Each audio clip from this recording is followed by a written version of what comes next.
Իսկ գիտեք ոնց է եղել DJ-ինգը 90-ականներին։ Միացեք մեզ այսօր եւ կտեսնեք։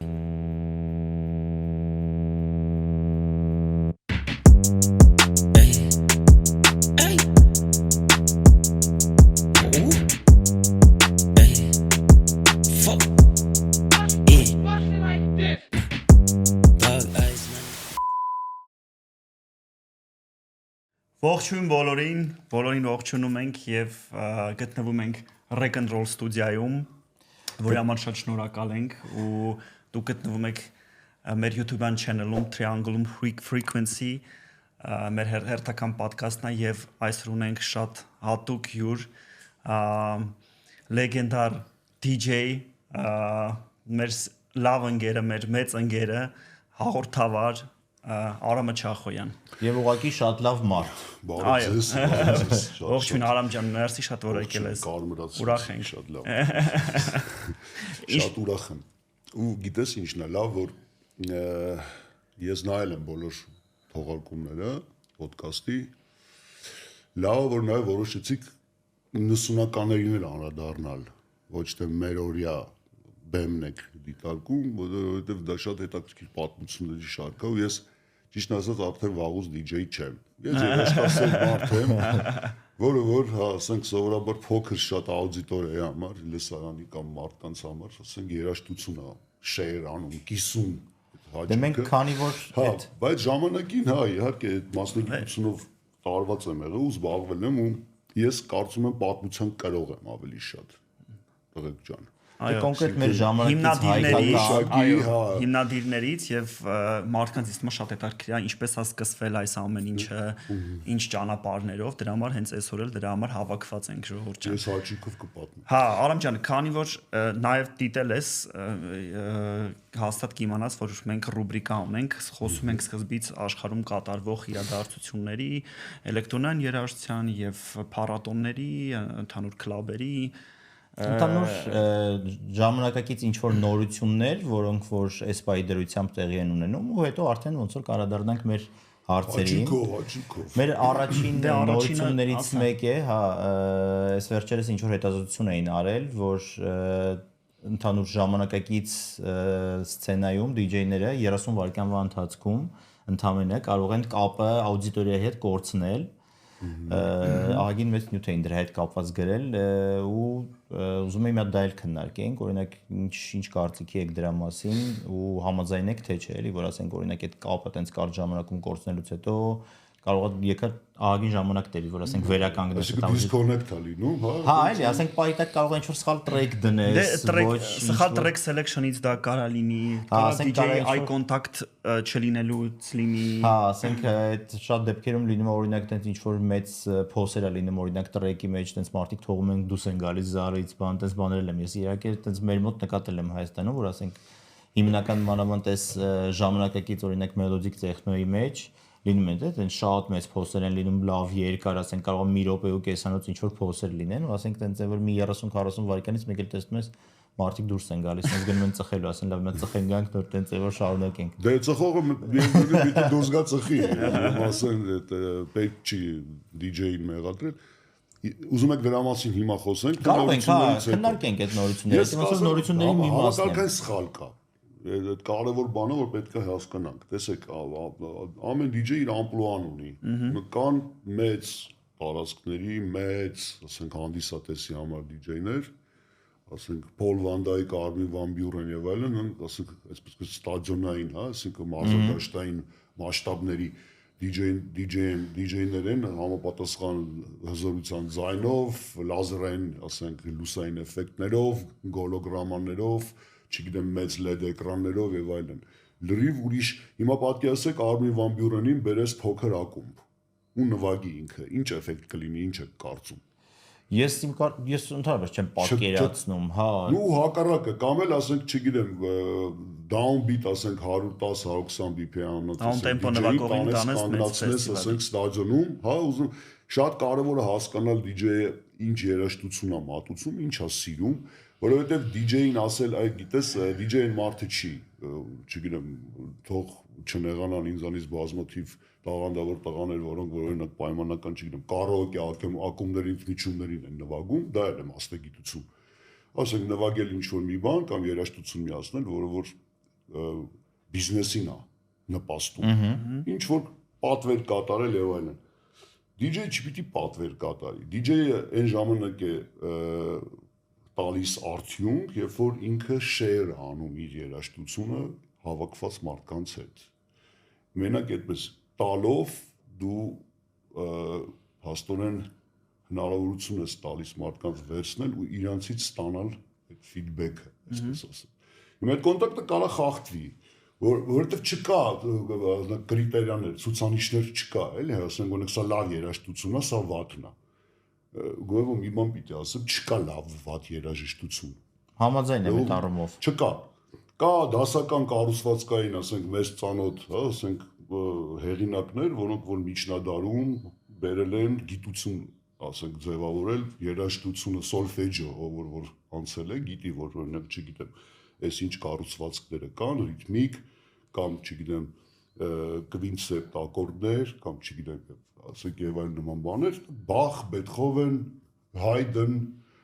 Շոպեն, Լիստ, ասենք, կարող են մի 20-25 կոմպոզիտորներ ասենք, որոնք տվել են դասական գարմոնիայի կանոնները, ու տեղից կամաց եկել է մեր ժամանակ գործիքակազմն է փոխվել, նոր ինստրումենտներ են հայտնվել, սինթեզատորները հեղափոխություն արեցին, եւ ուզում եմ ասեմ, դա երկար պատմություն է։ Հիմա կա բազային դասական հարմոնիայի եւ մելոդիզմի, ասենք, գաղափարախոսություն, որը որպես հիմնակար դրվել է, իսկ մնացած արդեն վարիացիաներ է, այսինքն տարբերակներ է։ Դժվար է ասել, նա կեսի լավ երաժշտություն է, թե սա վատ երաժշտություն է։ Բայց զուտ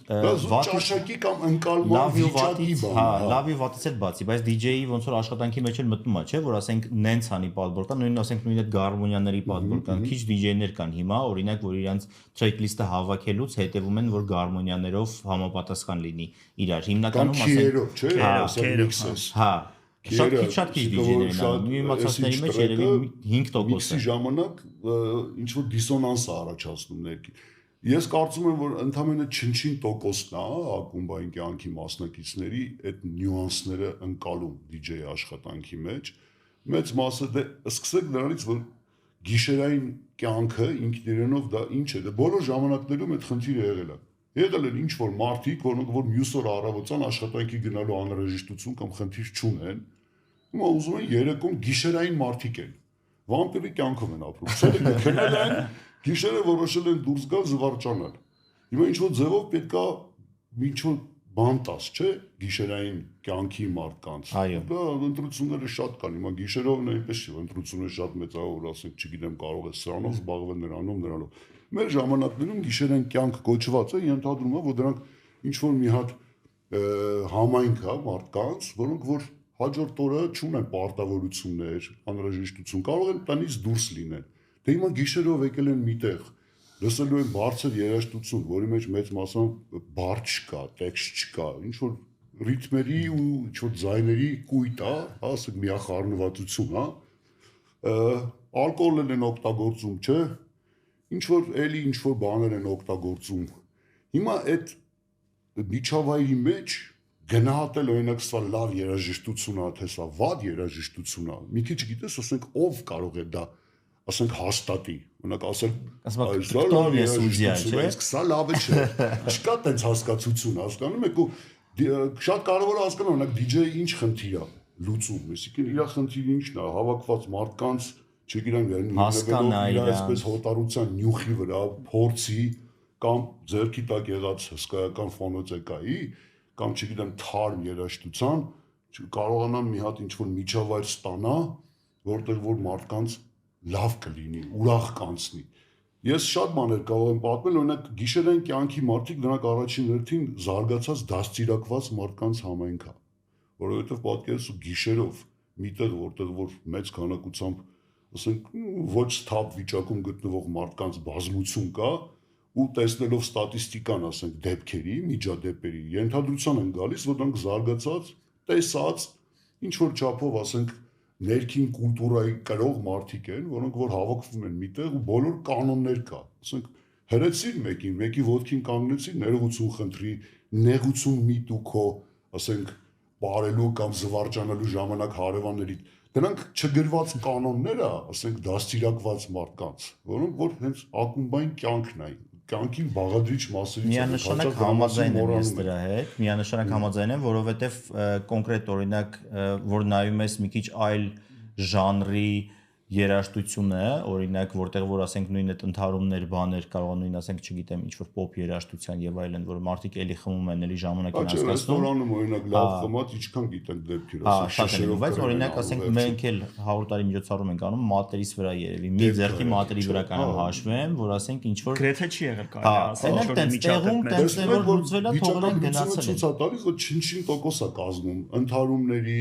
տարաձայնությունների ինչ որ չէ, ասենք իրավիճակների, ասենք եւ այլն։ Դա ենթադրում է, որ նախ եւ առաջ դա պատրաստված մարդկանց համայնք է, որտեղ որ օտարները երբ որ մտնում են, շատ արագ արտաքսվում են։ Իրանք չեն ես հիմա այսօր տեսնում եմ շատ տղաների արտաքինից էլ ես ճանաչում իրանք ինչ երաժշտություն են լսել կամ ինչ մշակույթի կրող են եղել կամ ինչի սիրար, ու հիմա տեսնում եմ եկել են ակումբային կյանքի,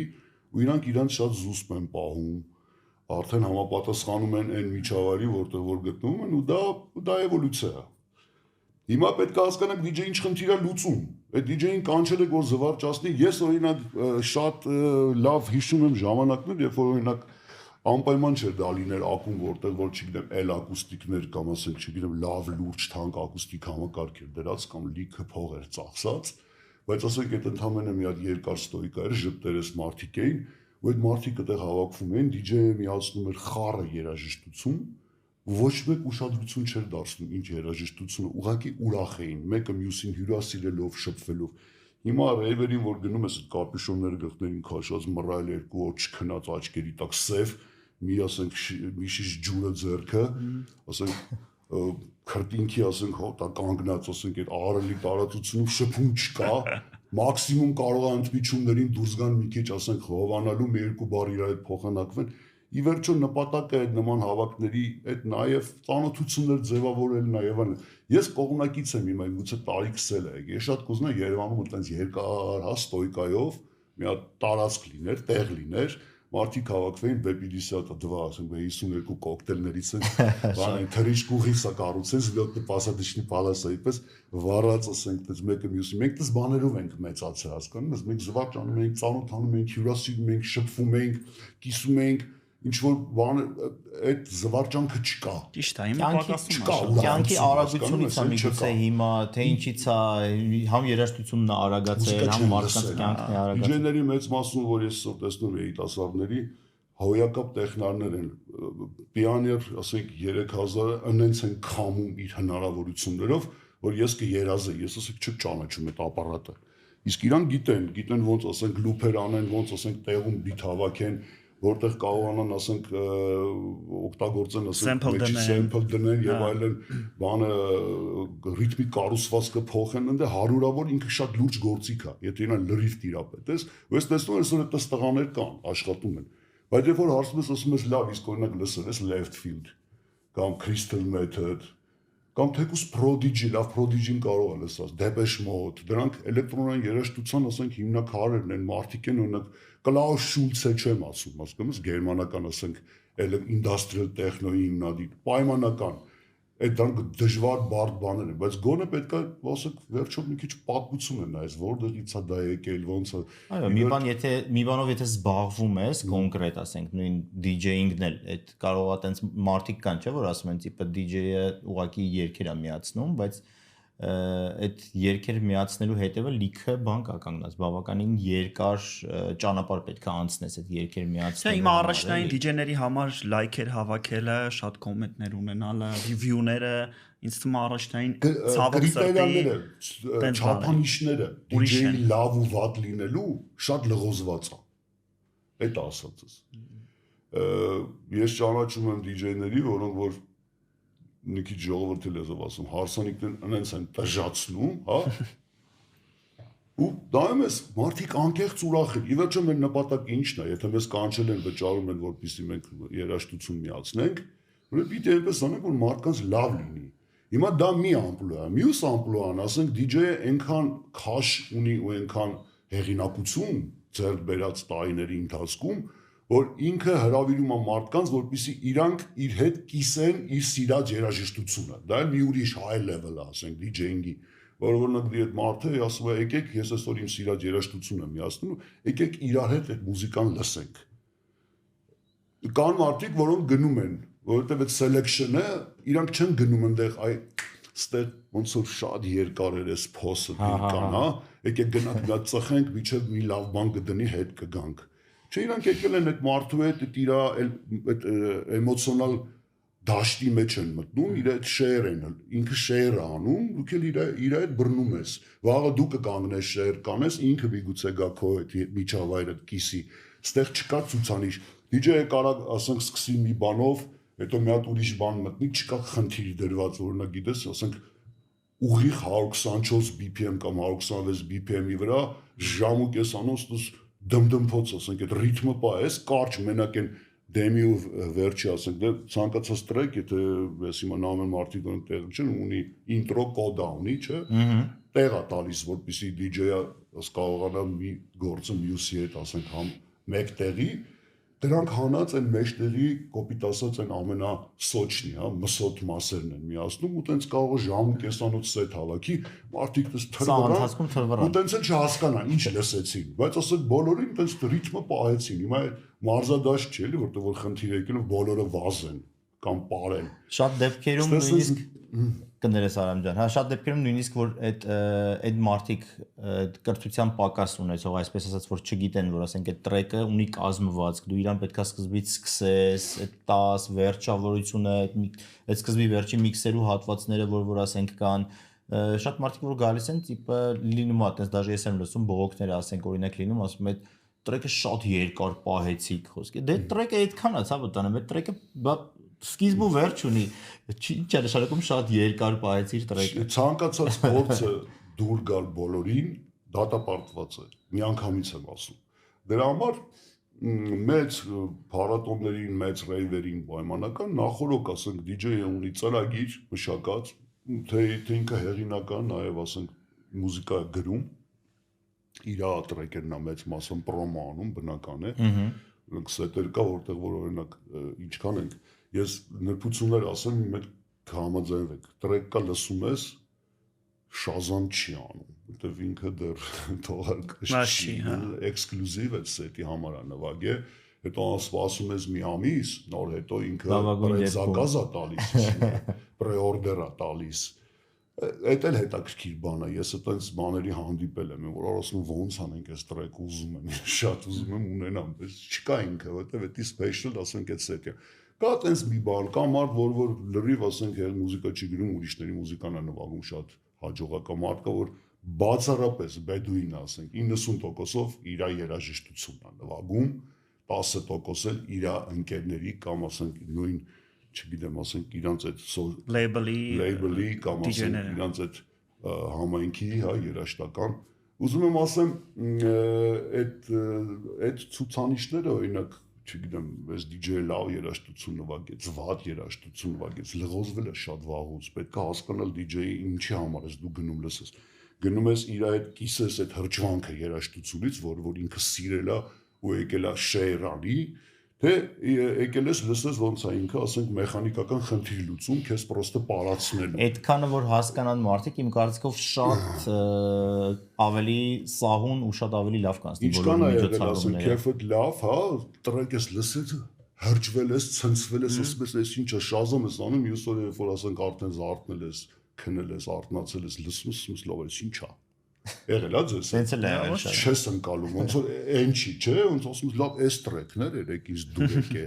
Շատ պահի տակ իրավիճակների փոփոխված ընկալումների հանգամանքներում հատկապես էլեկտրոնային երաժշտությունը, որ այդ իմ ասած այդ հարմոնիայի, մելոդիկայի եւ այլ նման ասենք դասական սոլֆեջոյի կանոններից դուրս ընդամենը ասենք դրանք լեերներ են տարբեր, որոնք որ հիմիկվա ասենք էլեկտրոնային հնարավորությունները տալիս է, ասենք չգիտեմ, սոֆթերը լեերներով ինչ որ երաժշտություն ես դնում, որտեղ որ պետք է ասենք վոկալ ես ավելացնում եւ այլն, Ես կարծում եմ, որ ապագայի երաժշտությունը էլեկտրոնային դա AI-ի ու live-ի սինտեզն է լինելու, որովհետև առաջինը թիրախավորված է AI մյուզիկայի գեներատորների հենց էլեկտրոնային երաժշտությունը։ Իր համար մաքսիմալ հեշտ է դա։ Հա, իհարկե մաքսիմալ հեշտ է ու մաքսիմալ հեղինակային պաշտպանված։ Այն առումով, որ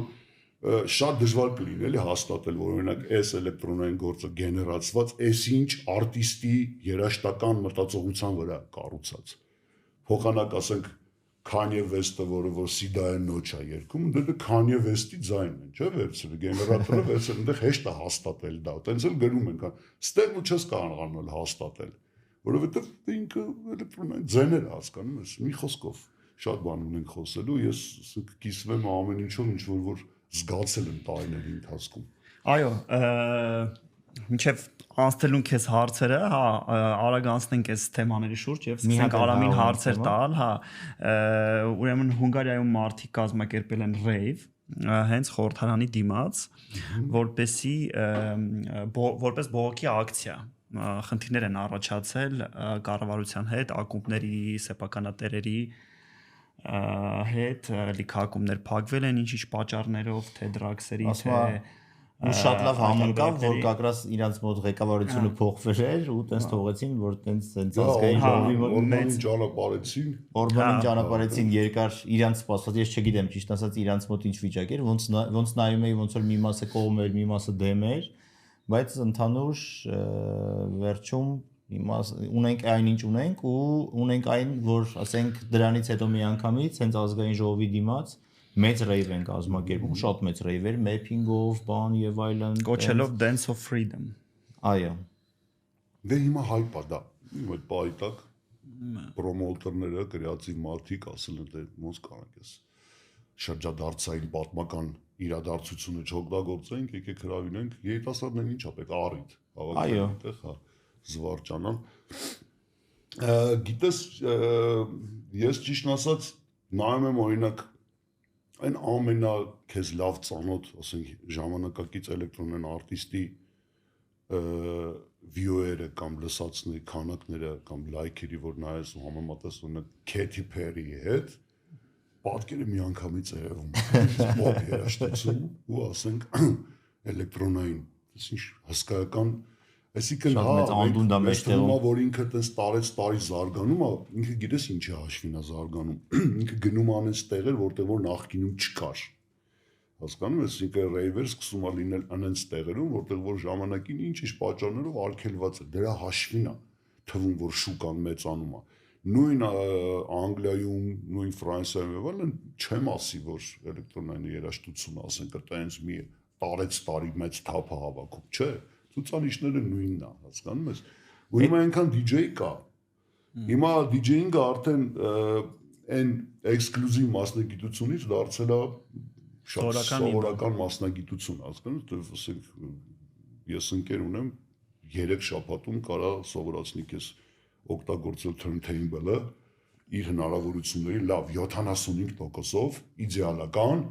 մնում է մեկ էլ ինչ-որ երաժշտական բազա հավաքես, ձևավորես, դա էլ ասենք, եթե գնում ես, չգիտեմ, էլեկտրոնային հարթակներից եւ այլն, դու քո սիրած ոճը պիտի ունենաս արդեն։ Սիրած ոճը պիտի ունենաս, ասենք հավաքում ես ինչ-որ բազա երաժշտական ու դու պատրաստ DJ ես, հարց առաջանում որտեղ ռեալիզացվես։ Այդ դա երկրորդ հարցն է։ Չկա։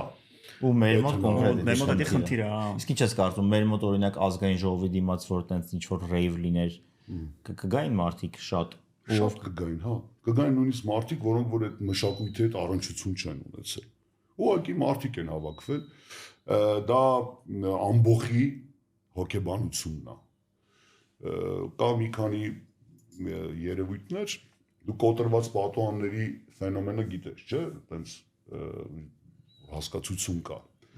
Երբ որ մի շենքի վրա, օրինակ, չգիտեմ, ԱՄՆ-ի չբնակեցված շենքը, մի պատուհանը կոտրված է, շատ մեծ հավանականություն կա, որ կարճ ժամանակում բոլոր պատուհանները կկոտրվի։ Երբ որ մարդիկ անցնում են, տեսնում են, որ մի այդ շենքի վրա մի բան թերի է կոտրված, սկսում են ապակիները կոտրել։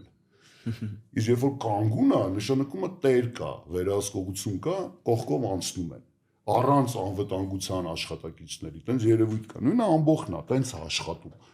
Մարդիկ դեռ քարանձավայի ժամանակներից հասկացել են, որ մենակ գոյատևելը, ասենք, այս ծանր դժվարին կյանքում ու աշխարհում շատ բարդ է, սկսել են խմբեր ձևավորել։ Ու ի վերջո էվոլյուցիոն պահանջ կա, մարդիկ սիրում են կուտակվել իրար հետ, հավաքվել միտեղ։ Ասում ես ու կան դե առանձին մարդիկ, որոնք լրիվ ուրիշ ուղղությամբ են գնում, որպես կանոն իրանք են փիլիսոփաներ դառնում։ Ինչ որ մտավորականություն, ինչ որ մի մաստ են դառնում եւ այլն։ Մի խոսքով ամբողջ հոգեբանությունը առանձին թեմա է, եկեք դրա մասին մի ուրիշ անգամ խոսանք։ Բայց այդ երևույթը իրար հետ լինելու ես 75%-ը 3/4 մարդկանց, որոնք ռեյվերին լինում են, չեն հասկանում երաժշտությունը։ Իրանք չգիտեն ինչ են լսում, ինչ հեղինակ են լսում, ինչ կառուցվածք ունի։ Այդպես այստեղ էս նոր ձեներ կա։ Մենք մասնագիտական բաներ են, հասկանում ես, որոնք որ իրան պետք է չի իմանալ։ Ինքը ուղղակի եկել է միտեղ, որտեղ որ լիքը սիրուն հագնված ժպտերես երիտասարդ մարդիկ կան։ Իհարկե, հոգու խորքում աղջիկները փորձում են այդտեղ, ասենք, ցուցադրել իրենց գեղեցկությունը,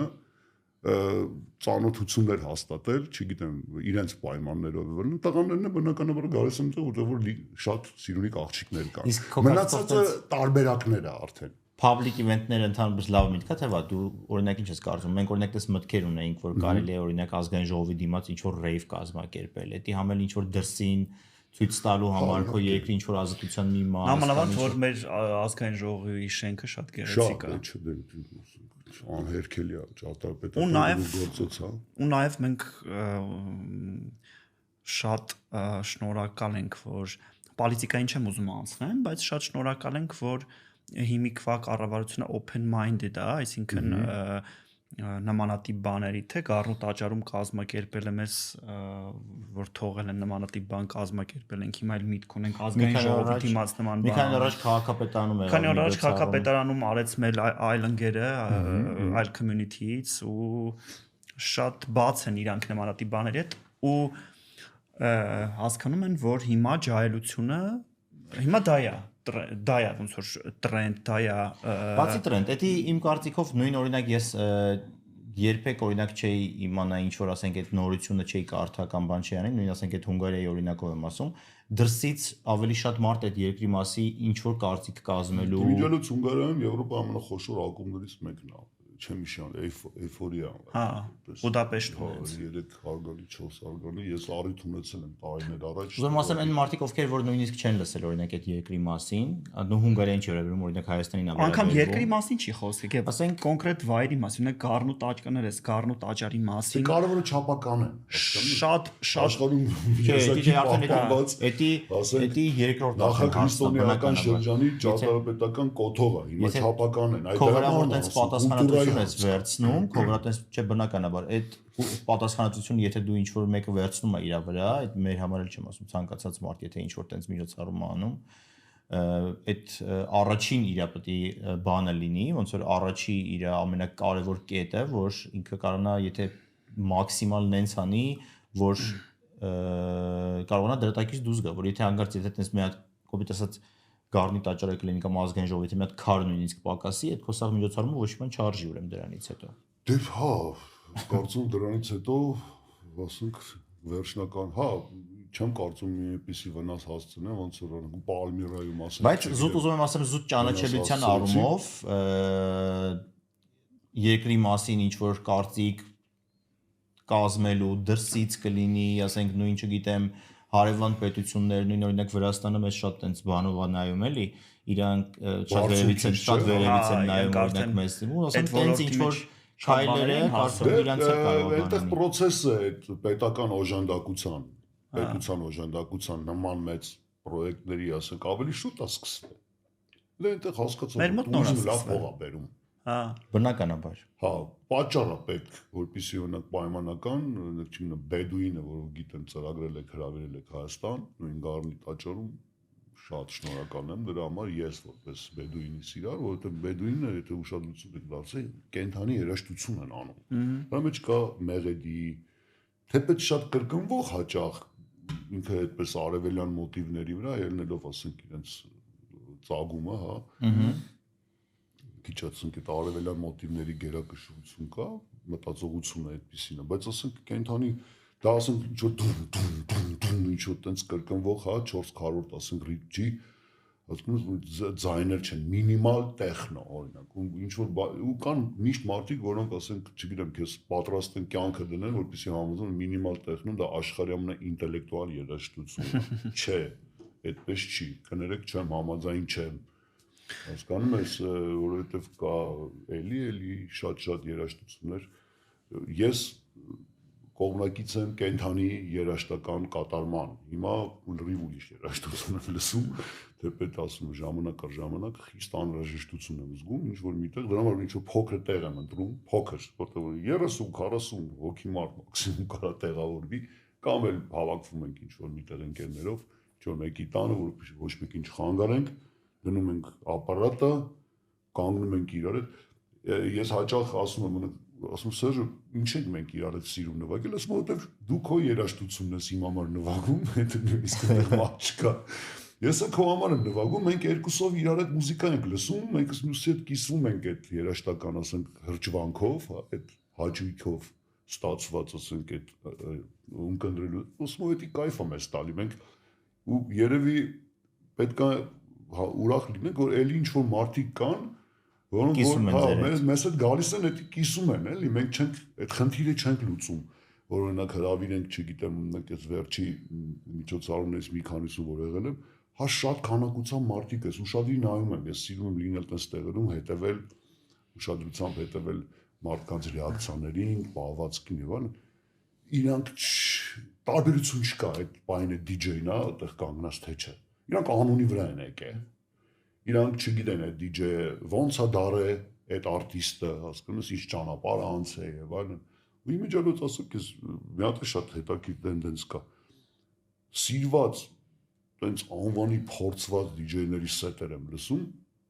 ինձ ոչ հաճելի մուզիկա են նվագում։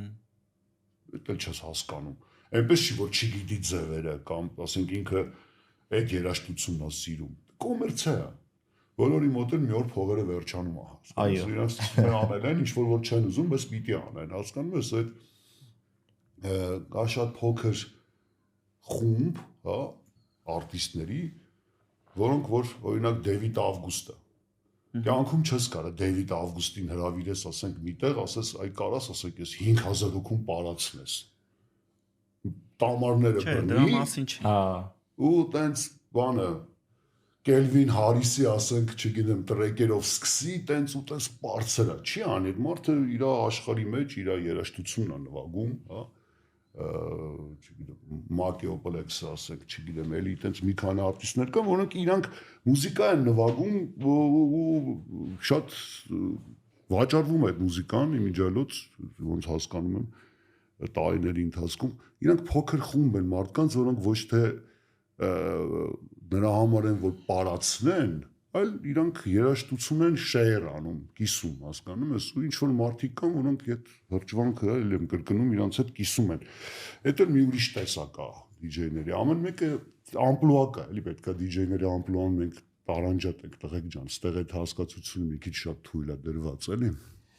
Այդ պատմությունից խոսացինք, Արամ ջան, կուզեի մի հատ անդրադառնայինք ընդհանուր։ Հիմա ժամանակը քիչ ջահելները մի քիչ, նու ջահելներ վատ մարդիկ չընկալ են, երիտասարդները լավ։ Երիտասարդները, մի քիչ շատ է ժողովրդի շրջանում ջահել է, բան չէ։ Երիտասարդները մի քիչ այդ պատմությանը քիչ ծանոթ են, կան իհարկե շատ լավ, մենք էլ ունենք ընկերներ նոր սերնդից, որ ովքեր որ աշխատում են իրանց վրա,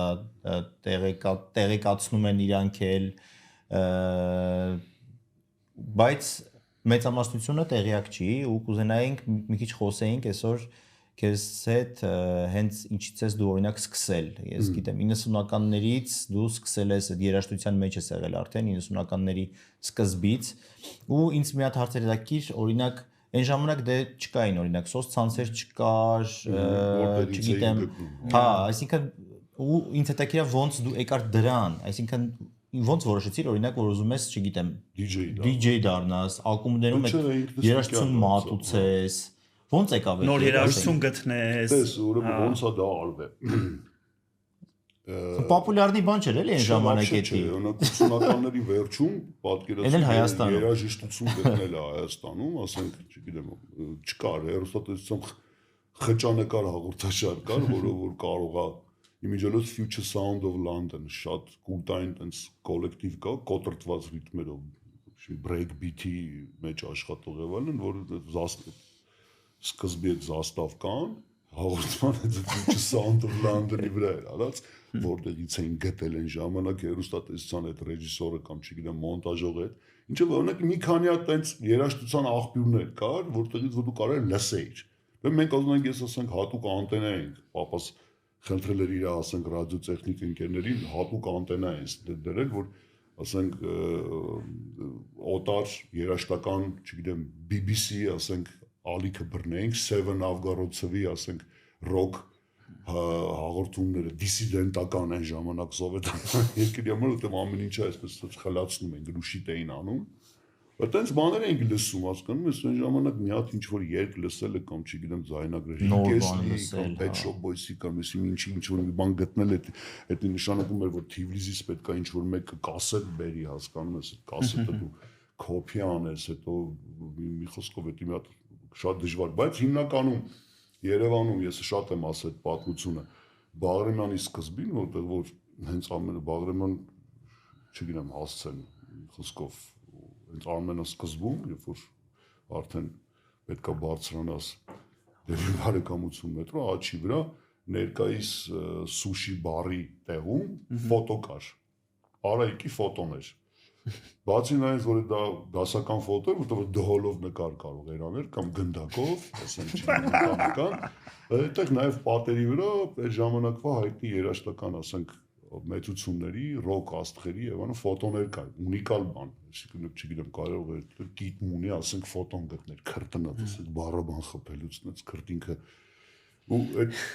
որովհետեւ Արայիկը ուներ ընկերներ, որոնք որ չգիտեմ, ասենք Rolling Stones էին բերում, երաժշտական ուրիշ, ասենք ժուրնալներ էին բերում, ինքը լավ ֆոտո էր անում, դրանք վաճառում էր։ Ամեն հինգշաբթի ու կիրակի գալիս էր մի մարդ Վարդան անունով, ով որ սենց մեծ հաստ ալբոմ ուներ, կատալոգ էր, ձեռքով գրված,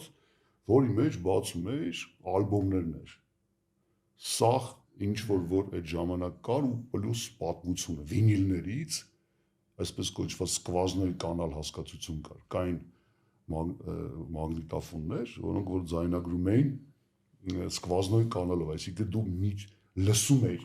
ոնց է ձայնագրվել, այսինքն դու արդեն ձայնագրածն էիր լսում, ձայնագրության ժամանակ, լավ տեխնիկա էր, հիմնականում ճապոնական կամ գերմանական լավ ապարատներ էին լինում, այդ մարդը որոշակի գումարի դիմաց, ընդ որում շատ թանկ, էժան բան չէր, չէ մի շիմա ինչքան էր մի կասետը, բայց պայմանական մի ձայնագրություն ունենալու TDK 90 րոպեանոց, ասենք ալբոմ երկու կողմանի որ ունեներ, չգիտեմ,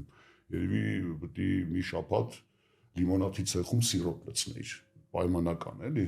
ուզում ասեմ էժան բան չէ, մատչելի բան չէ, բայց այդտեղից գալիս էինք,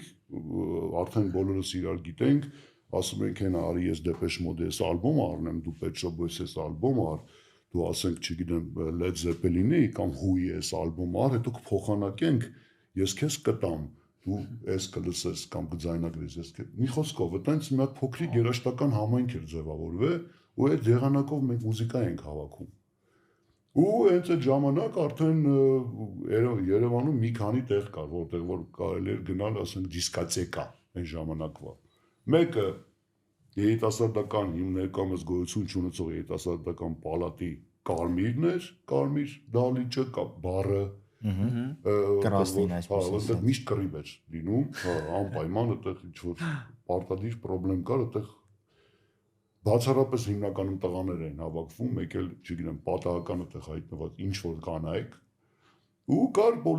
պոլիտեխնիկի արմիությանը կից, ասենք կանաչ դալիճը, պոլիտեխնիկի, որը մինչև հիմա տարածքը կա։ Արկադի Ալեքսանդրովիչին շատ շնորհակալություն, Դուրինյան, այդ որպես առաջադեմ մարդ, որը որ ուներ արբանյակային, ասենք ալեհավաք, ձայնագրություններ անում վիդեոկասետով, այդ հայտնի MCM-ներ, MTV-ներ եւ այլն, այդտեղից մենք շատ լիքը երաժշտություն ինքը որպես երաժշտասեր, այդպես երաժշտական ակումբ էր ձևավորվել, որին կից մենք արդեն այդտեղ ուրբաթ շաբաթ օրվա դիսկոտեկաներ էինք անում։ Ոնց ենք նվագում, չկան պիաներներ։ Մագնիտոֆոնով ուղղակի երկու նաուշնիկով մագնիտոֆոնները լսում ենք, կասետով ասենք պերեմոտկա ենք անում, դնում ենք այդ ծայրին, միացնում ենք երաժշտությունը, գնում են այդ զգում են մեկի վրա, կասետի վրա շուտ գտնում ենք ինչ ենք ուզում, ինչ ենք նվագում, Եվրոպոպ, Headway, չգիտեմ, այդ ժամանակ արդեն կային Left Field, Crystal Method եւ այլն Prodigy-ներ, ինչ որ ալբոմներ արդեն առաջի իր experimental Liam Howlett արդեն ինչ որ բաներ էր անում, բայց ամենակարևորը մենք ինֆորմացիա ենք կծկտուր, բրավո, ասենք գերմանական ամսագիր կար, որի մեջ այդ արտիստների մասին կենսագրական բաներ էին տպում եւ այլն, Erasure, մի խոսքով այդ ժամանակվա այդ էլեկտրոնային երաժշտության մասին այդ կծկտուր տեղեկությունները մենք ուղղակի մեկս մյուսից հետ կիսվելով որոշակի պատկերացում էինք ունենում, որը որ այդ ժամանակ հասանելի էր բնակչության 0.1%-ին։ Տենց մարդիկ Հայաստանում մի 200-300 հոգի էին։ Ախներս բերեց, որ մենք այդ համայնքի մեջ էինք, էլի ընդգրկված ճանաչում ենք մեկս մյուսից ու այդպես մագնիտոֆոններով միացնում ենք։ Պատկերացրեցիք մագնիտոֆոն երգ վերջանալու վրա fade out էինք անում պուլտից, այս մեկը միացնում էինք, հետո եկան պուլտեր, որոնք որ ավտոպուսկով էր։ Այսինքն պետք չէր մագնիտոֆոնի վրա play տալ, հենց պուլտի վրա կոճակ կար, սխում էր ավտոմատ player տալ։ Այդ գիտես ինչ տեխնիկա, ասենք դա արդեն աղագին գործը թեթևացնում էր։ Կային աուտո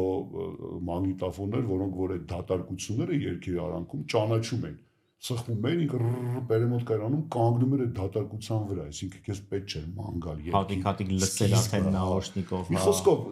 այդպես տեխնիկայի էվոլյուցիա տեսանք։ Իսկ ինչ վերաբերում է էլեկտրոնային երաժշտություն, այն ժամանակ դա հեղափոխական երաժշտական մտածողություն էր։ Որտեղ միջև այդ ասենք սոպետներ մեկ է Սան Ռեմոն, Ռիկի Էպովերի կամ Ֆելիչիտաներից բաներից հետո Իտալո դիսկոները, Իտալո դիսկոները, Ջորջո Մորոդորը, որը որ շատ մեծ Կակրաս այսօր իր տղեկն ենք հիշելու։ Հա, ու այդ Իտալո դիսկոների բաների ֆոնին կային նաև արտիստներ, օրինակ նույն Kraftwerk-ը եւ այլն, 73 թվականի Վիձոկը, օրինակ առաջին տեխնոն է, First Techno, որոնեք YouTube-ում կբերի ձայնագրություն,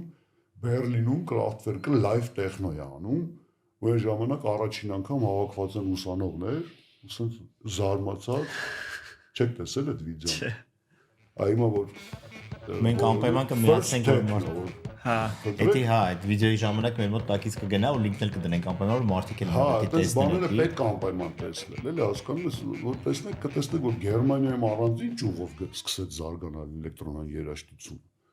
որպես հիմնադիրներից։ Զուգահեռ դրան, ասենք, Ֆրանսիան իր յուրահատուկ մելոդիկ չէ, էլեկտրոնիկան, Daft Punk սոյական, լիքը լավ, ասենք, Լորեն Գարնիեները եւ այլն, ասենք, լրիվ ուրիշ տենց այդ նուրբ ֆրանսիական իրանց այդ պարֆյումի նման այդ հա, լրիվ շատ տարբերվող նուրբիկ էլեկտրոնիկան սկսեցին զարգացնել։ Ամերիկայում ինդուստրիալ ավելի տենց դիսկոն, ֆանկից անցան դիսկոյի, հետո դիսկոն էլ ռիթմիկայով արդեն բոլորից տեղն էր հասել։ Թեքվեցին հաուսի վրա, անցան հաուսի, այդ հայտնի պատմությունը, որ ստադիոնում դիսկոյի սաղ սկավառակները վառեցին եւ այլն, ասած խորհրդանշում էր նոր դարաշրջանի սկիզբը եւ այլն,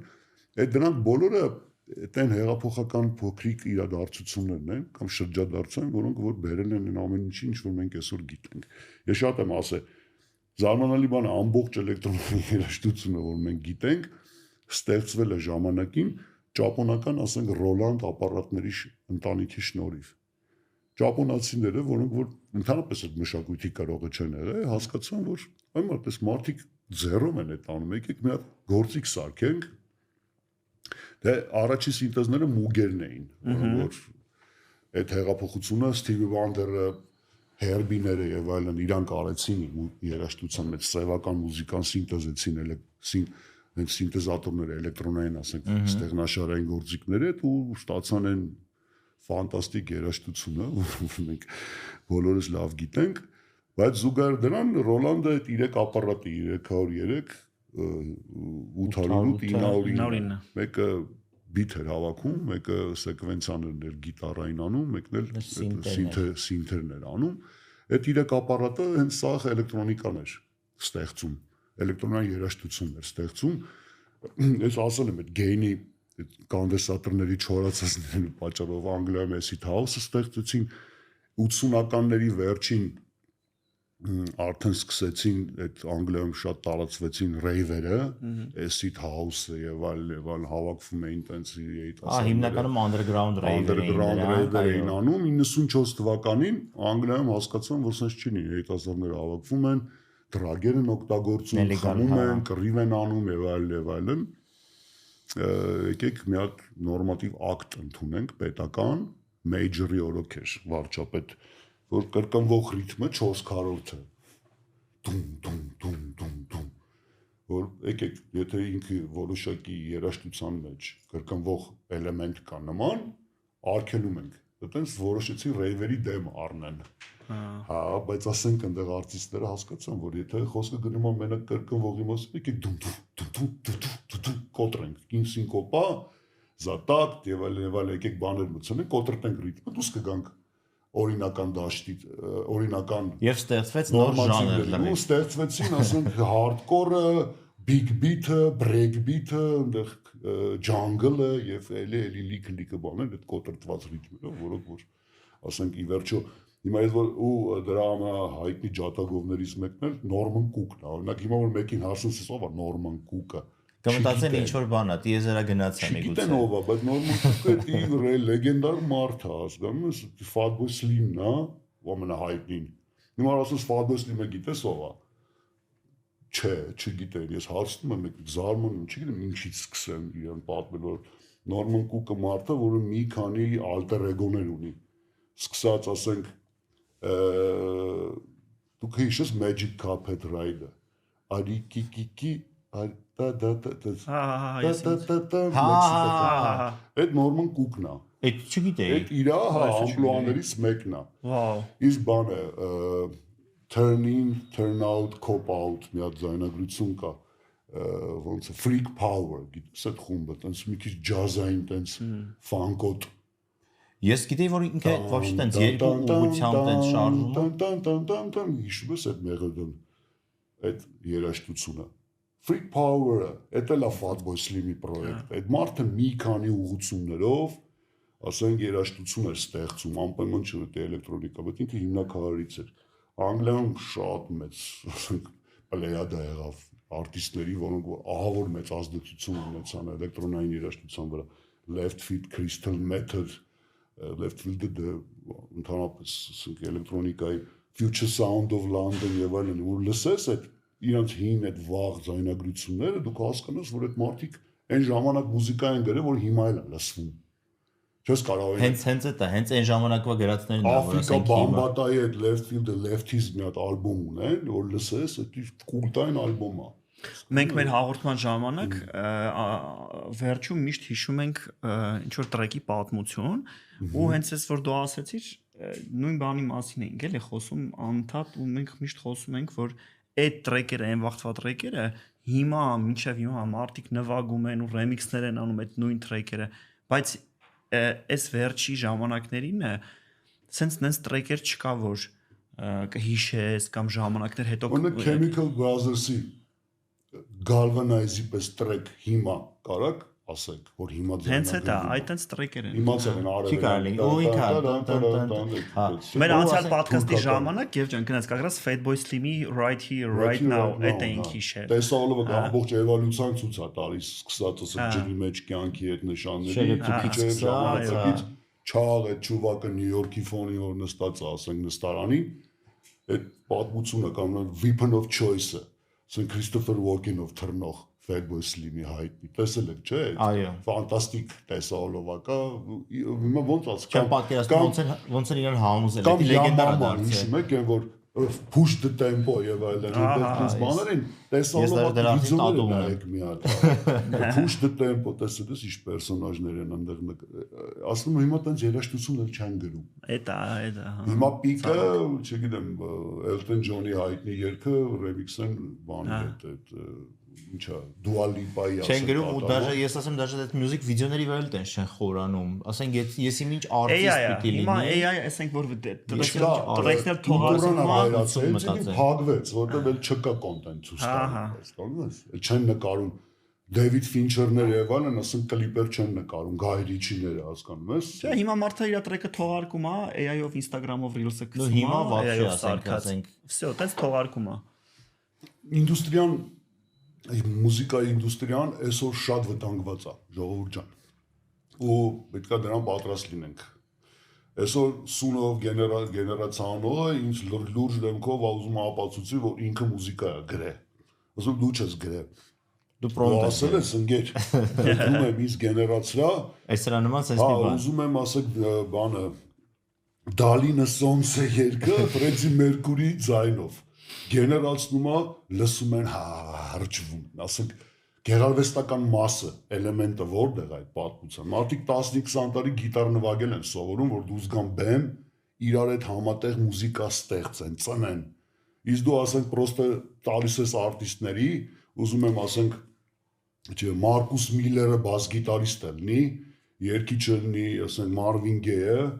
ասենք բանը ռիթմը լինի Fatboy Slim-ը տալիս է ինքը գեներացիա։ Ու ես շատ համոզված եմ, որ հələ նույնիսկ այդ AI-ները հələ իրանք մի քիչ տես բան են, տորմուզել են անում էլի այդ զարգացումը, որովհետև իրականում շատ ավելի մեծ իրանք ասենք կարան կոնտենտ կերցնեն կոպիտ ասած այդ իրանք AI-ին ու ասենք ինքը вообще ասենք քո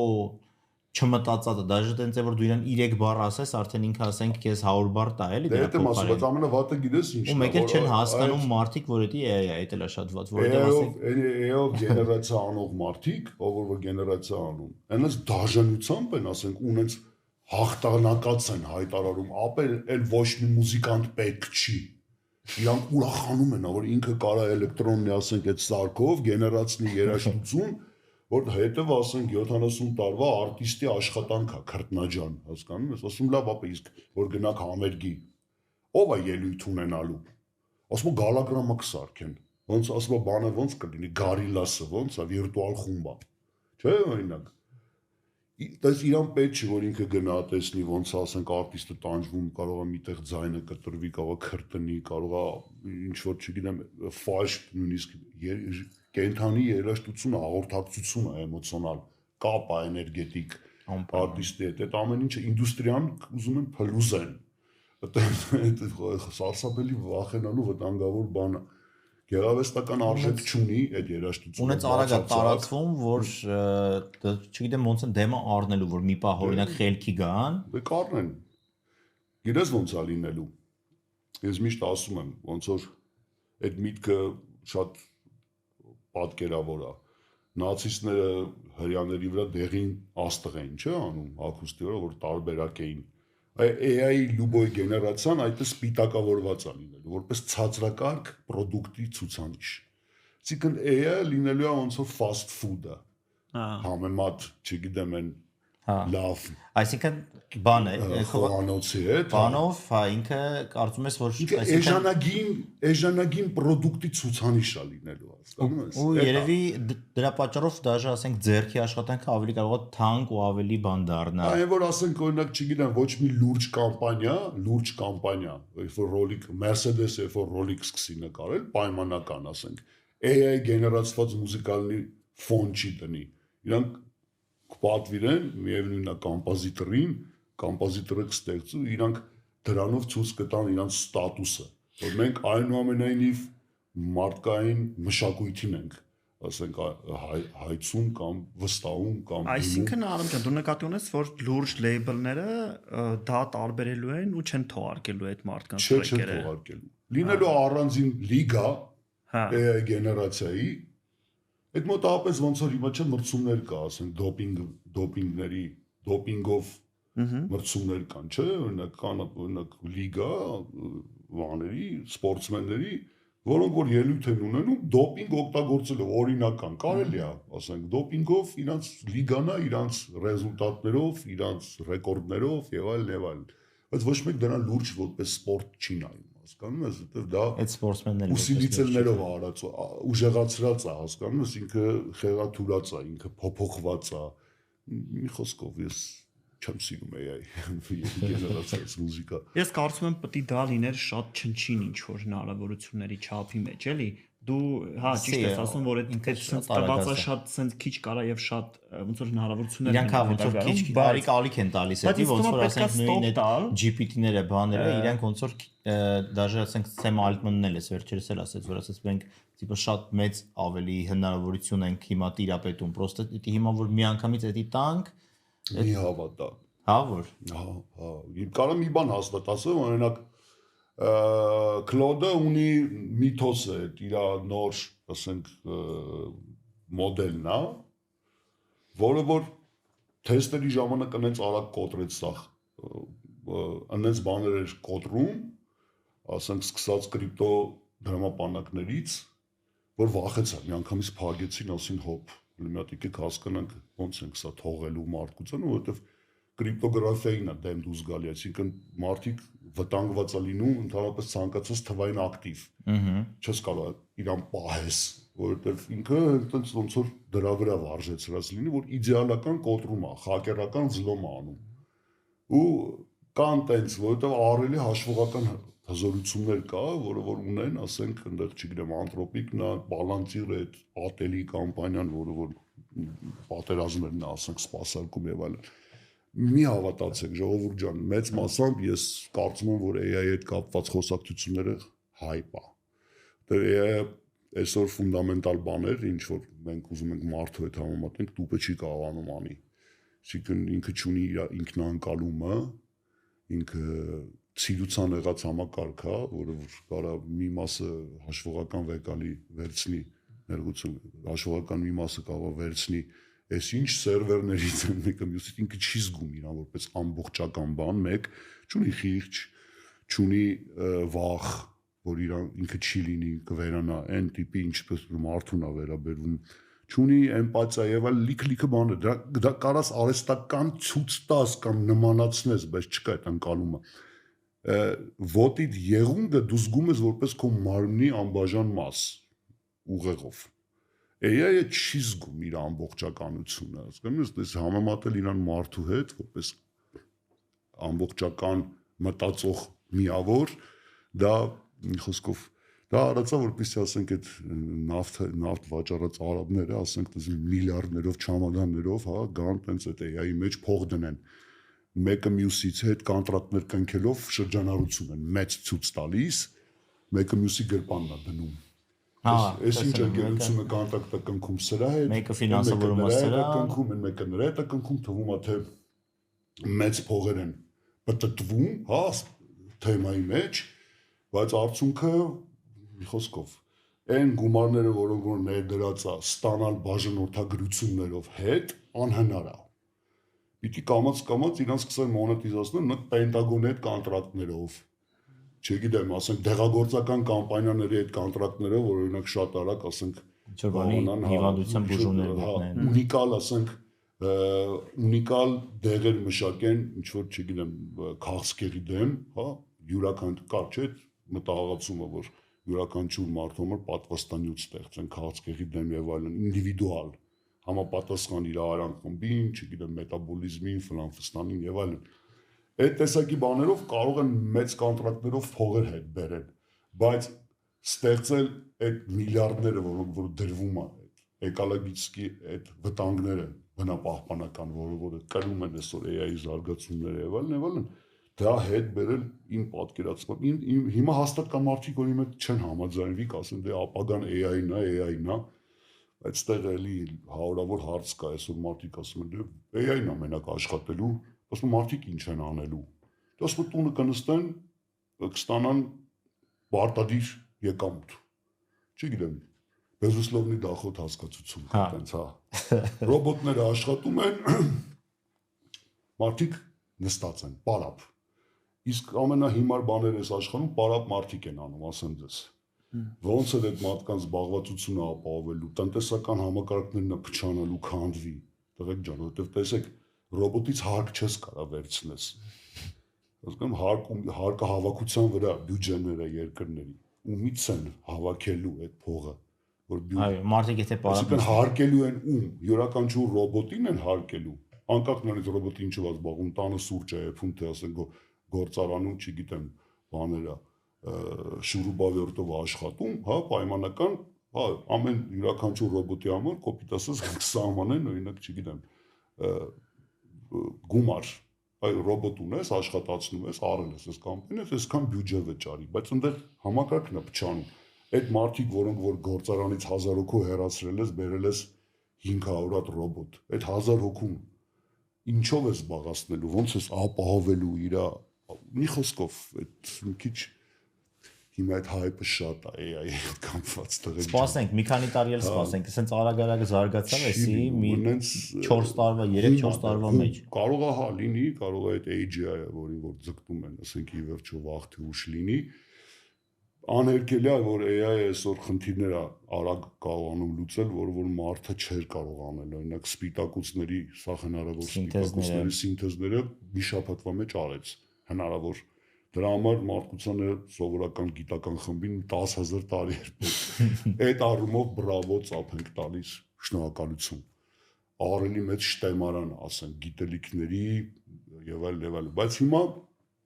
շատերը հասկանում են, որ դոստուկ չեն տալիս,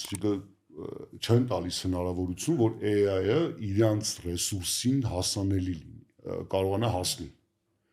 Կոպիտ ասած, որոշակի գումար են ուզում, ասում են, փոխտու թողեն, որ դու իմ, չգիտեմ, սոցիալական ցանցի պոստերի վրա train անես, քո AI-ը հասկանում ես։ Չես տալի, չեմ թողնում, կամ դատի կտամ քեզ։ Այսինքն նորմատիվները մտնելու, հիմա դեռ ոնց խառնաշփոթ է, որ թոզու բոհը կնստի, մենք կտեսնենք մաքուր նստվածքում ինչ կմնա, էլի հասկանում եք, տղեկ ջան, տենց միանշանակ պետք չի դրա մասին հիմա մտածել, որ Չանհանգստան է։ Ամեն ինչ է, հեսա վաղը մեր ձեռքից գործը վերցնելա եւ այլ, մի քիչ երկար խոսացի։ Ու Հայաստանում մի քիչ ավելի հանգիստ ենք այդ առումով, Հայաստանում մի քիչ էլ այդ ինտեգրացիան AI-ի երկար կտևի, գոնե այդ առումով։ Հաստատ։ Դե գիտես, Գոյո ջան, ես մի քիչ լկստված մարդ եմ աուդիտորիայի առումով, այն առումով, որ 95 թվականից որ HFM-ում սկսեցինք աշխատել, մենք այդ էլեկտրոնային երաժշտությունն էլ ենք, առաջին երևի զանգվածային լրատվամիջոցն ենք, պայմանական, որ նման մուզիկա էր տալիս եթեր, այսինքն մի հատ պահ կար, որ ես ասենք այն ամենա շատ ռադիո լսվող ժամին 6-ից 8 հատվածում ամբողջ Երևանի համար ենք նվագում, հասկանես, կոպիտ ասած։ Այսինքն դու տրեք էր միացնում ու շատ լավ չէր տեսնում այդ մարդկանց, բայց շատ լավ հասկանում են, որ հիմա շատ հազարավոր մարդիկ մեքենաների մեջ այս մուզիկան լսում են։ Այդ շատ էր գուրգուրում քո ներքին էգոն։ Իսկ նա հարց առաջացավ, կհիշես քո առաջի վճարովի սեթը։ Ինչ միջավայր է եղել, որտեղ է եղել, ինչ սաունդ է եղել։ Առաջի վճարովի սետերը, հա, մենք վճարում էինք նույն Զիլոնիում եւ այլն, որոշակի գումար դե տոմսով էր, վճարվում էինք, չէինք միացնում այդ։ Հենց այդ Զիլոնիում է եղել էինք միացնում։ Դե ժամանակ այդքան շատ վիվեր չի եղել։ Ես ասենք իմ կյանքիս ընթացքում, ասենք աշխատել եմ, ասենք այնպիսի տեղերում, որոնք ընդհանրապես ակումբային կյանքի հետ չի ասոցիացվում։ Ասենք կոպիտ ասած տեղեր էր, որտեղ որ մարդիկ ուղղակի հավաքվում էին, խմում էին եւ այլ, պոպ երաժշտություններ, այդ ժամանակվա հիտերն էին նվագում։ Ուղղակի այդ ժամանակվա հիտերն էին լավը։ Ասենք Մոլոկոյի Sing It Back-ներ, չգիտեմ, ասենք այնտեղ Horn-իներ, Մուստի հիշում եք։ Այո։ Դե միջև հիմա էլ ես դա ուզում եմ ասեմ, այդ ժամանակվա երաժշտությունները իրենով լավ է, հասկանում եք, ճաշակ կար, վոկալ կար, տրամադրություն կար, հիմա դու նստես։ Մարդիկ են ավակվում, տենց հրճված եմ մտածում են, որ հիմա էս ինչ է, էս աշխարհի ամենալավ երաժշտությունն է, այսինքն մի կողմ դնենք են ահռելի պլաստը, ասենք, հոյակապ արտիստների, որոնք որ մուզիկա են ստեղծում իրար հետ նայելով, հոյակապ գիտարիստները, բաս գիտարիստները, բարաբանշիկները, չգիտեմ, վոկալիստները ֆանտաստիկ եւ այն սա մորանում եք մի կողմ, բայց վիդիցինի մի հատ 14 տարեկան ասենք տաղանդը որ տղա, որը որ soft ունի, ինքն այդ plugin է քաշը, դες մի քանի layer դրել է իր վրա, out է տվել product-ը, սարքել է track, տվել է իր անկերներին, նվագում են եւ այլն կամ հանել է beatboard, ինչ-որ քաշել են, ու հիմա եկել է մի հատ մարդ փոփոխված ընկալումով, ու ասում է որ սաղ մի կողմ, սաղը երաժշտությունը, սա է ամենալավը։ Ուզում ասեմ շատ բան է, հասկանում ես, արդար, ոչ թե արդար չի համապատասխանում իրականությանը։ Իսկ միջև HFM-ում աշխատել է Արամ ջան, դու կոնկրետ հենց DJ-ով, այդ գումար DJ-ով էիր վաստակում։ Ասեք միջև արդեն որ սկսեցիր host, ռադիո, խոսել, ռադիո, հայտնի ձայնը միջև կարծրագիր կոչվում է մեր քաղաքը։ Ինքը առաջի ժամը կոչվում է Rhythm, երկրորդ ժամը կոչվում է Andor։ Առաջի ժամը house էր, techno էր, hardcore էր, չգիտեմ, այն ժամանակվա ամենա նավինկեկներ, որոնք որ տարբեր տեղերից էին գալի, ինտերնետը նոր dial-up-ով մենք չգիտեմ, ու այդ մի տրեք քաշելը կարող է տևել մի 20 րոպե, ասենք ինչ-որ մի տեղից առնում էինք այդ տրեկերը կամ անվճար քաշում էինք եւ այլն, կային օրինակ ընկերներ, որոնք Սիրիայից էին գալիս, մենք DJ ունեինք, մարկը Սիրիայից էր, ուսանող էր, Հայաստանում սովորում էր, իր այդ վերջին ավինկեկն էր բեր, իր այդ բերեց մի կասետ, որի վրա Coolio-ի Gangsta's Paradise-ն էր, Cranberries-ի Zombie-ն էր,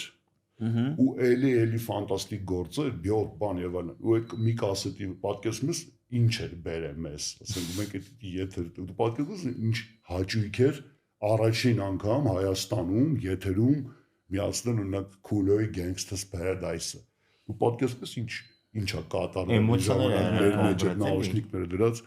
հարգելի ռադիոլսողներ պրեմիերը ասենք այսօր ասենք բրիտանական հիթ շքերթում կամ ամերիկայի հիթ շքերթում number 1 Coolio LV Gangsta's Paradise խոսքի ու Stevie Pastime Paradise-ի վրա ինքը կառուցած է բան Դա գիտես ինչ հաճույք է, ինքը շնչան կարակես նկարագրել։ Իսկ հիմա ես եթե նույնիսկ տեսնեք ինձ տեղ նվագելուց չգիտեմ, ես ոչ share եմ անում իվենտները իմ edge-ում, որտեղ չեմ համարում իս DJ։ Քո հաճույքի համար ես անում։ Ես գնում եմ այնտեղ ոնց որ սպորտզալ։ Ես ես լիցկա թափված լրիվ տված, ոնց որ դատարկված ու երջանկացած, ասենք դուրս եմ գալիս, քրտնած, ասենք, տենց շուտ նստում եմ մեքենա, գնում եմ տուն, խելոք քնում եմ ու ամիսը մի անգամ թե կլինի, թե տարին մի քանի անգամ կլինի, բայց այնուամենայնիվ ելնելով չեմ էլ կարողանում երկար ոտքի վրա կանգնել, հասկանում ես, բայց այդ ժամանակը, որ ես այդ ապարատի հետևը կանգնած աշխատում եմ, ինձ ահավոր մեծ բավականություն է պատճառ, ես իմ համար եմ սկսել նվագել, հասկանում ես, դա պրոբլեմ է, այսինքն ես չեմ համարում էլ ինձ այդ մասնագիտության կրող, տղեկ ջան, բայց համարում եմ, որ ես այդ մշակույթի պատմության կրող եմ, այդ հաստատ։ Այդ մենք էլ նադիրներից հենց ոնց որ մեր քեզ հրավիրելու հիմնական ոնց որ պատճառներից մեկն էլ, որ ասենք մաքսիմալ փորձենք կոնոմանել լիքը տղեր կան մեր տղերքից, որ ասենք էլի դրանով զբաղվել են։ Հայաստանում կոպիտ ասած այդ մշակույթը մտցրել են ու ասում чтобы знать героев в лицо, Արամ ջան։ Հա ու ինչքան է դուք հիասթափվել, անկեղծ, երբ որ դուք սետ եք, պատրաստում եք ելույթի, լսում ես այդ տրեկը, 3-4 անգամ լսել ես ու այդ կայֆը դու ակնկալում ես, որ հիմա այդ տրեկը միացնելու ես, այդ մարդկանց դուր է գալի, միացնում ես այդ չես զգում, ֆիդբեքը չես զգում, ոնց է դա կոտրում, չէ՞ քեզ։ Դու այդ ժամանակ սկսում ես կասկածել, ասում ես կարող է ես լավ մուզիկա չեմ սիրում։ Չէ, ժողովուրդ ջան, կյանքում այտենց բան չմտածեք։ Ուղղակի մոտեցումը փոխեք, չկա լավ ու վատ երաժշտություն, կա այդ պահին ընկալում։ Ի վերջո էլեկտրոնային ակումբային երաժշտությունը դա այդ տարածքի soundtrack-ն է։ Պետք չի մտածել, որ դուք եկել եք այդտեղ տակ մարդկանց ինչ որ մի բան, որը որ իրանց երաժշտական առումով կրթելու է։ Երաժշտական մտածողություն է ձևավորելու։ Չէ, դրա համար շատ ավելի լուրջ արտիստներ վաղուց արդեն լիքը գործ են արել, որպեսզի մեզ բերեն, հասցնեն նաև այս ինքնարտահայտման եղանակը, էլեկտրոնային հնչեղության մեջ։ Ես չգիտեմ,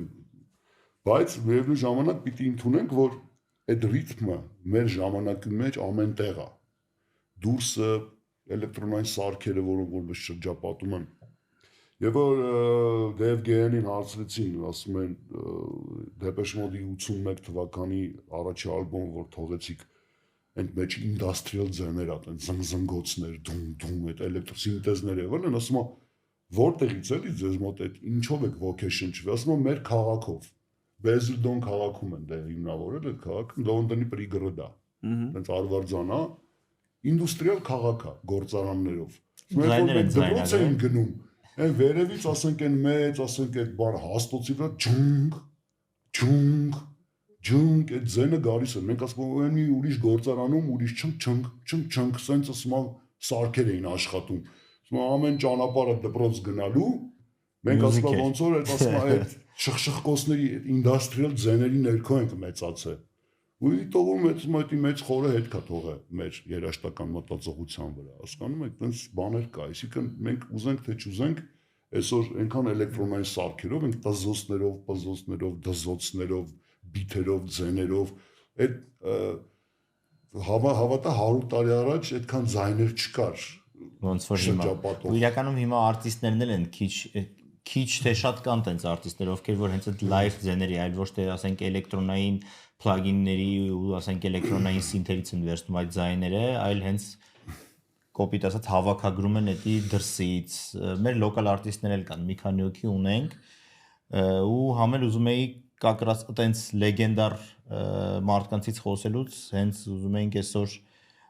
Ջորջիո Մորոդերից խոսենք։ Ամեն հաղորդման վերջում ունենում ենք մի հատ լեգենդար տրեքի պատմություն, որը որ Chase-ն է այսօր։ Այս անգամ Chase track-ն է, որը որ 78 թվականին է թողարկվել ու ինքը հենց սկզբնական եղել է որպես soundtrack-ը, որպես գրվել, հենց Ջորջոյի կողմից, հա, Midnight Express-ի համար է գրվել։ Ճիշտ է։ Ու դրանից հետո, այսինքն իրանք հենց ֆիլմի համար այնտեղ ես մոռացել եմ այդ ֆակտը։ Midnight Express-ի համար գրել են ու ինքը տենց դարձել է շատ է տարածվել ու տենց է որ կոնկրետ գնացել է դեպի մասսաներ, այդ ասում ոչ թե հենց ֆիլմից, այլ որպես ֆիլմի soundtrack ու ասում են որ ինքը տենց նույնիսկ ժամանակակից ինչ որ տենց դիսկո դենսի հենց ոնց որ հիմներից մեկն է եղել, սկզբնական ոնց որ այդ իր նախահայրերից մեկն է եղել որպես տրեկ։ Հա, ինքը այդ որտեղ այդ իր մեջ տրկմող սինտերը հիմնադիրներից է, որը որ մաքսիմալ ժողովրդական դարձրեց իրան, էլի, առանց տենց Ջորջո Մորոդորը հսկայական գործար է, որպեսզի դիսկոից անցումը house հնարավորինս անցավ լինի, լավ, այսպես ասենք։ Ու այդ իտալո դիսկոն թող չթվա, էլի, որ ինքը տենց Պարզո Եվրոպոպ չի։ Շատերը օրինակ շփոթում են, ասում են, ապա դե այդ նմանա այդ Սիսիկեջ, Սաբրինա բան, այդ մոդern talking, ասում չէ, ուրիշ մարդ է, աբսոլյուտն ուրիշ մտածողությամբ, հա իրոք այդպես է, հա ինքը լեգենդար, Chase հիշացրեցի, այ հիմա որ դուրս գամ անպայման ուզում եմ լսել նորից այդ տրեկը։ Berlin Calling-ը նայեցի։ Հա, Kalkbrenner-ի։ Դել շատ լեգենդար։ Իրանել էինք անդրադարձել նախորդ։ Ես հետևում խորհուրդներին չէի տեսել ֆիլմը, ոնց է կողքովս անցել, չգիտեմ, որտեղ ես բոլոր DJ-ների մասին ֆիլմերը գլուխոյ պրալոտը տեսել եմ, չէ՞։ Անպայման։ Դա էլ է։ Արամ ջան, անքի դժվարության մասին։ Գիտես ինչ էի ուզում հարցնել, ինչ խորհուրդ կտաս հիմիկվա ջահելությանը, հիմիկվա DJ-ներին։ Երիտասարդներին, ասել իրանց խնդրում։ Հիմիկվա DJ-ների ժողովուրդ ջան, երաժշտություն է պետք լսել։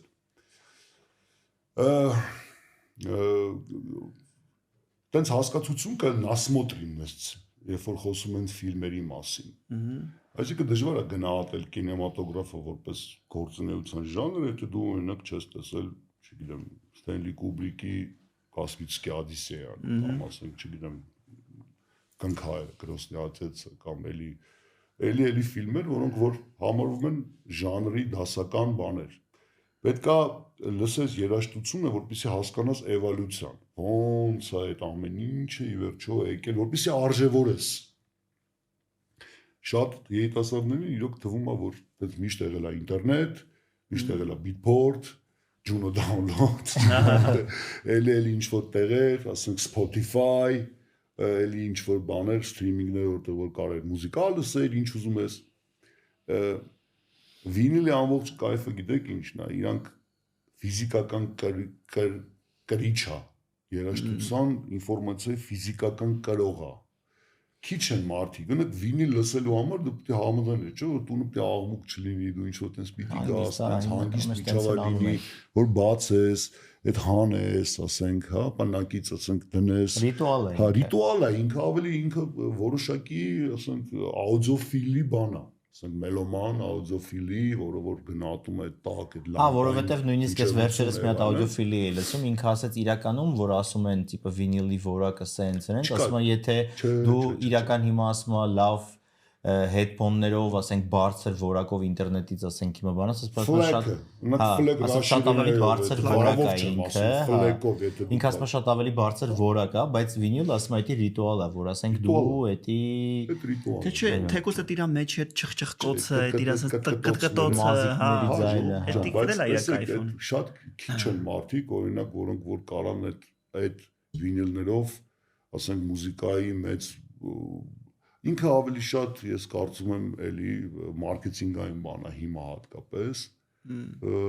բայց այդ ֆիզիկական շոշափելի դարձնելը երաժշտությունը շակի բանը արժևորում է քո մեջ տալիս երաժշտության։ Այդ նույն մարդը ասում էր, որ նորություն կար, մենք էլ էլի անդրադարձել ենք դրան, որ վինիլների վաճառքը քանակով ու իր թվով արդեն հասել է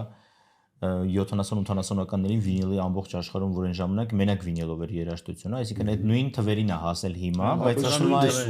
բայց այդ մարդկանց ասում է,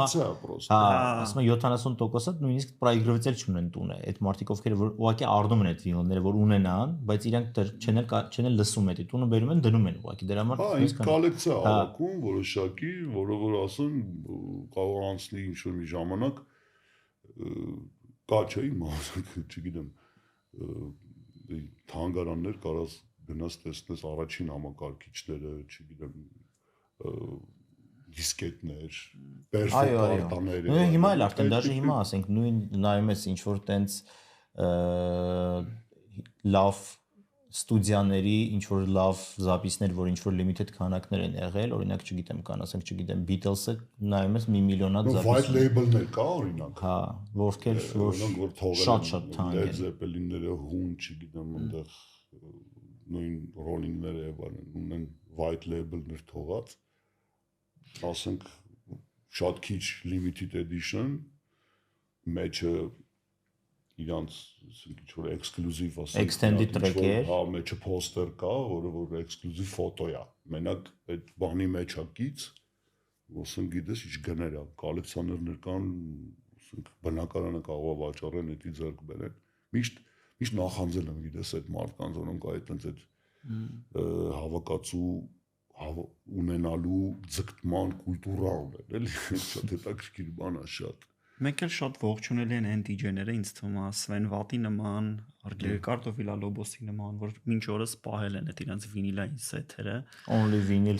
vinyl սեթերը, ինձ թվում է իրանց գալա մենակ այն որ ամենայն լավ ուղղակի դրանք սա բողոքում որ sense չեն անցել, չեն տարվել ինչ որ տրենդերին կամ բանին, հա, ասում է միակ ասում պրոբլեմը, որ sense ինչ տան մեջ sense որ դարակը որ բացում էր, սախտերը վինիլներ էին, այդքան վինիլ պահելը, ասում է։ Ժողովուրդ ասում ծանր բան է, այսինքն վինիլ case-ը, եթե դու գնում ես երկար սեթ նվագելու, ասենք այդ երկու ամեն մեկը 20 կիլո կլինի։ Հա, համաձայնեք գումարած դրան ապարատը, ասենք turntable-ները երկու ու Վիլալոբոսը նիհար, չէ՞։ Որ բաբշե։ Հա, դու կարող ես հետը չտանես քո ապարատը, ասենք ռայդերի մեջ գրած լինի, բայց պիտի գոնե ֆոկեսերը տանես, հա, այդ արդեն սկսենք նրանից, որ դու 40 կիլոյով ճամփորդում ես արդեն, եթե դու ուզում ես ընտրություն ունենաս կոպիտ ասած, էլի։ Այո։ Դա մի քիչ տենց անարմարություններ է ստեղծում, էլի, ասենք մի հատ ֆլեշկա կարա լինի, կամ չգիտեմ, իսկ հիմա այս նոր նոր update-ներով, նոր 3000X-ի արդեն այդ ֆլեշկան էլ պետք չի, որովհետև արդեն մեջնա sync-ա լինում ինքը cloud-ի հետ, այսինքն քո Beatport-ում դու պրոստը լապտոպով հավաքում ես քո տրեքերը, գցում ես քո cloud-ին, գալիս ես club, կպնում ես Wi-Fi-ին ու քո cloud-ին ես կպնում արդեն, որտեղ որ տրեքերը playlist-երդ ունես։ Դե 50 տրեք էլ մեջը իր մեջ պահում, հա։ Ապանես, upload անես ու ասեմ, հա, շատ ֆալսի։ Շատ հաճելի զրույց ունեցանք Արամ ջան։ Էկլեկտիկ ստացվեց, ամեն ինչից խոսացինք, դե ես Դե հենց դա ամենալավն էր իրականում։ Ներողություն նաև որոշ դեպքերում օտար բառերի, միգուցե ասենք տենց ոչ գրական արտահայտությունները ես ենել եմ կարողանում ենել ներողություն մի քիչ տես։ Դե շատ քանի որ մեր շրջանը ազատ ոճի է մեր մոտ մեր ոդկասթը, ասենք լեզվի, լեզվամտածողության սիրահարներին կամ չգիտեմ ջատագովներից ներողություն եմ խնդրում, բայց երևի խոսակցություններ պարտադրում մեկ-մեկ տենց բառեր էլ օգտագործել։ Շատ շնորհակալ ենք հաճելի զրույցի համար, շատ հետաքրքիր է։ Մեր ամենահետաքրքիր զրույցներից մեկն է։ Բայց չեզը դիլսվի, վա։ Մեր դիտողներն շնորհակալություն, որ մինչև այս պահը մեզ նայում էին, չմոռանաք անպայման բաժանորդագրվեք մեր կանալին, որովհետև լիքը նոր վիդեոներ ենք ունենում, Արամին ձեր հարցերը խնդրում եմ ուղղեք, եթե Արամը չտեսնի մենք իրան անպայման կփոխանցենք, ինչ հարցեր որ կա։ Սիրում եմ շփվել, հա, եթե առարկական է զրույցը, ինչ որ կառուցողական է, աճիկով, ինչ գիտեմ, չնայած ինչ կուզենա կարող եք իմանալ այսօր ինֆորմացիայի դաշտում դժվար չի, փաստորեն պարզապես կան ինչ Չէ, օրինակ նույն chat GPT-ին չէր կարող ասենք, ասել ոնց է եղել, այդ սկզբն աղբյուրների այդ ինֆորմացիաներ կան, որը որ դեռ Դե դրա համար էլ այսօր մեր Արամն էր մեր հյուրը։ Այնքան բաներ կա տղեկ ջան հիշելու, որոնք որ ստվերում մնացին, բայց իրոք այն ժամանակ շատ դժվար էր մուզիկա գտնելը ու այդ մեծ հաճույք էր ունենալը, այդպես բան փոխանակելը, մի խոսքով ուրիշ ժամանակներ էր իր հաճույքներով յուրահատուկ, հիմա ամեն ինչ շատ ավելի պարզ է, իսկ խորհրդին երիտասարդներին ինչ անեն, մուզիկա թող լսեն, թող մեկ ուսումնասիրեն, անտոլոգիան, ոնց է եղել, ի վերջո, որովհետև իրականում այդքան մեծ պատմություն չի, սկսած 50-ականներից պայմանական, կարելի է այդպես շրջադարձային, այդ մի քանի գոնե հիմնով